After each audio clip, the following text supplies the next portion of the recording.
It's the news with your favorite host, Finn Hagen!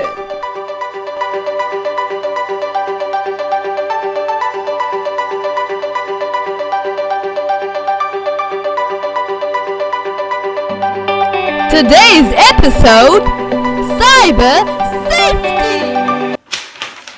Hey, I am Sue there. You might be wondering, what is cyber safety exactly? Well, my friend, you've come to the right place. Cyber safety is an essential practice required for everyone who keeps and accesses private information through a computer or the internet. When an individual practices cyber safety, they are ensuring that their personal information, like their password, their address, their social security number, is kept saved on their device so no one can access it. Cyber safety is also the safe and responsible use of ICT. ICT is short for Information, Communication and Technology. So, overall, cyber safety just means keep safe on the internet. Don't let anyone access anything you don't want them to. Don't give fake names, don't lie, don't do anything. To keep safe online, you want to know some key aspects that occur online. Cyberbullying. Cyberbullying is any sort of bullying or harassment that occurs online. Cyberbullying can happen to anyone on anything online.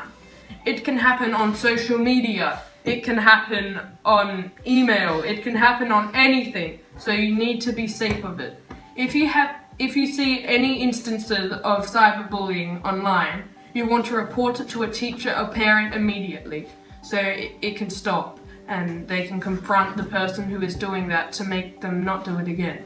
Also, if you ever be cyberbullied or someone sends something that you are not okay with, you want to remove them as a friend or block them immediately. I hope that helped you to stay safe with cyberbullying. The next word is personal details.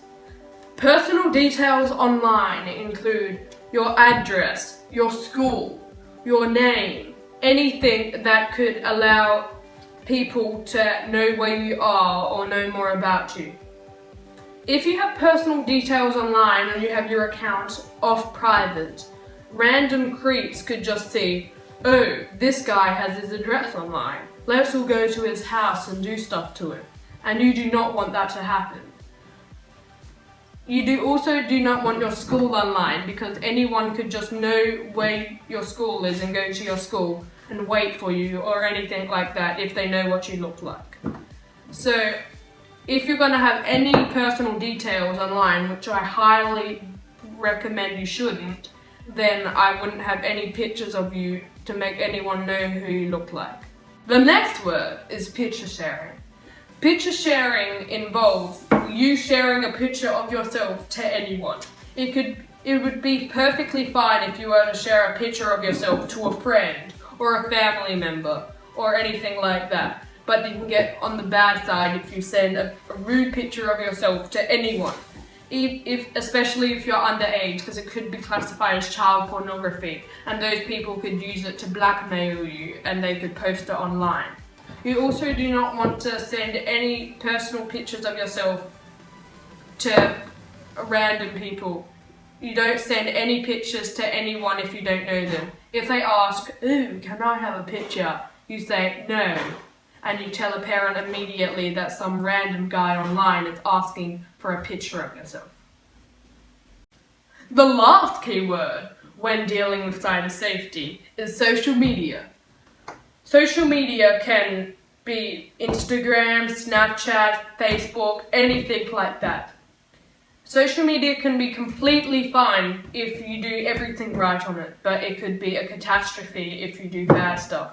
You do not want to send any personal things on social media to anyone you don't know. You also want to keep your social media account on private, so no one can see what you're posting and track you down.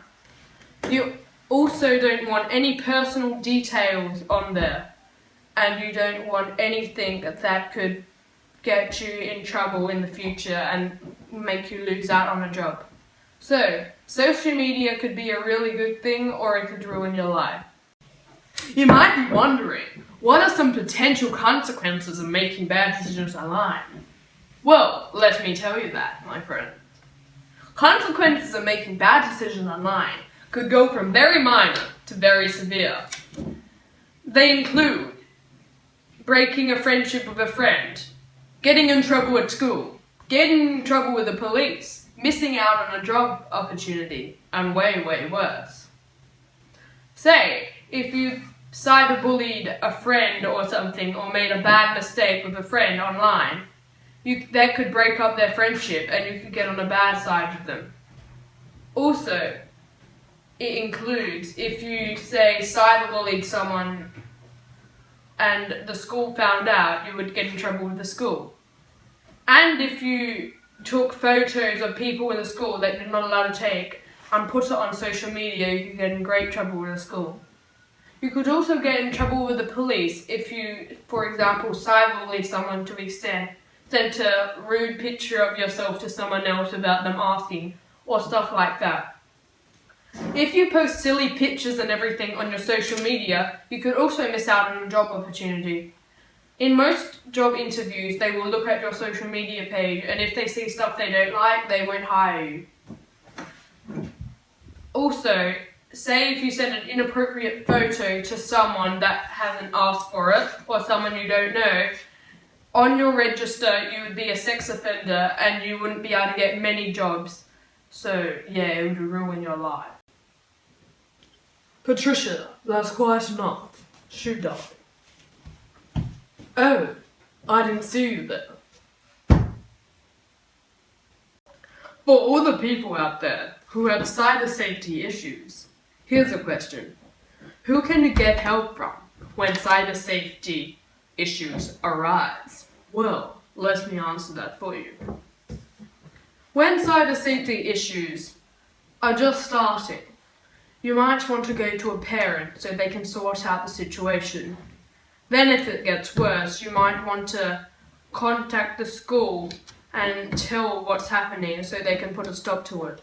If that still doesn't work, you might want to go to the police so they can deal with it fully and get that person to stop for good. In order to keep yourself and your family safe, keep cyber safe. Tune in next week for more fabulous news reports with your host, Finn Hagen.